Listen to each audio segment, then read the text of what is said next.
Yuda.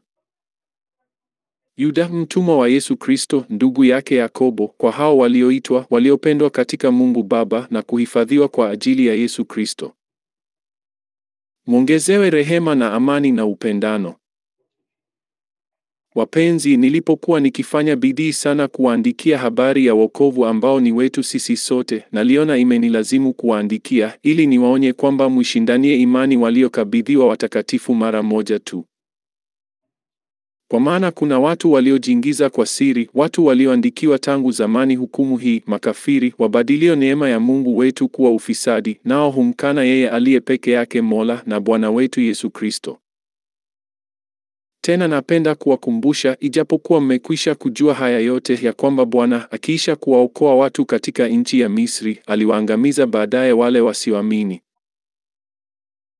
Na malaika wasioilinda enzi yao wenyewe, lakini wakayaacha makao yao yaliyowahusu, amewaweka katika vifungo vya milele chini ya giza kwa hukumu ya siku ile kuu. Kama vile Sodoma na Gomora na miji iliyokuwa kando kando, waliofuata uasherati kwa jinsi moja na Hawa, wakaenda kufuata mambo ya mwili yasiyo ya asili, imewekwa kuwa dalili, wakiadhibiwa katika moto wa milele. Kadhalika na Hawa katika kuota kwao huutia mwili uchafu, hukataa kutawaliwa na kuyatukana matukufu. Lakini Mikaeli, malaika mkuu, aliposhindana na Ibilisi na kuhojiana naye kwa ajili ya mwili wa Musa, hakuthubutu kumshitaki kwa kumlaumu, bali alisema, Bwana na akukemee. Lakini watu hawa huyatukana mambo wasiyoyajua, na mambo wayatambuayo kwa asili wajiharibu kwayo kama wanyama wasio na akili.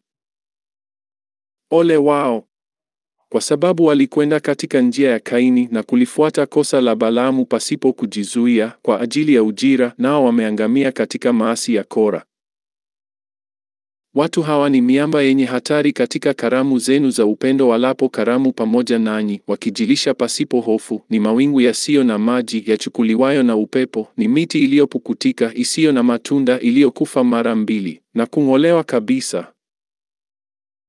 Ni mawimbi ya bahari yasiyozuilika yakitoa aibu yao wenyewe kama povu, ni nyota zipoteazo ambao weusi wa giza ndio akiba yao waliowekewa milele.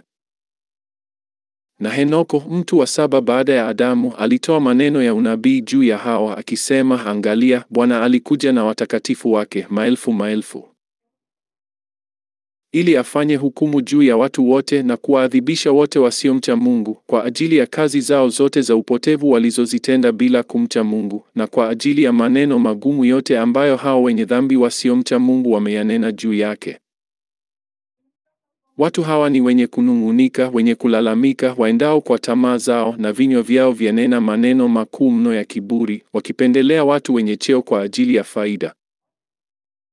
Bali ninyi wapenzi, yakumbukeni maneno yaliyonenwa zamani na mitume wa Bwana wetu Yesu Kristo, ya kwamba waliwaambia ya kuwa wakati wa mwisho watakuwako watu wenye kudhihaki, wakizifuata tamaa zao wenyewe za upotevu. Watu hao ndio waletao matengano, watu wa dunia hii tu, wasio na roho.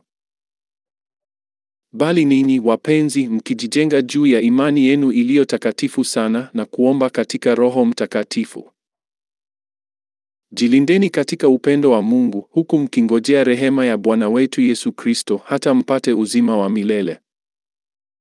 Wahurumieni wengine walio na shaka, na wengine waokoeni kwa kuwanyakua katika moto, na wengine wahurumieni kwa hofu, mkilichukia hata vazi lililotiwa uchafu na mwili.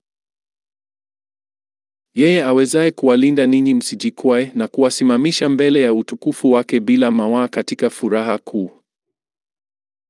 Yeye aliye Mungu pekee, Mwokozi wetu, kwa Yesu Kristo Bwana wetu, utukufu una yeye, na ukuu na uwezo na nguvu, tangu milele na sasa na hata milele. Amina.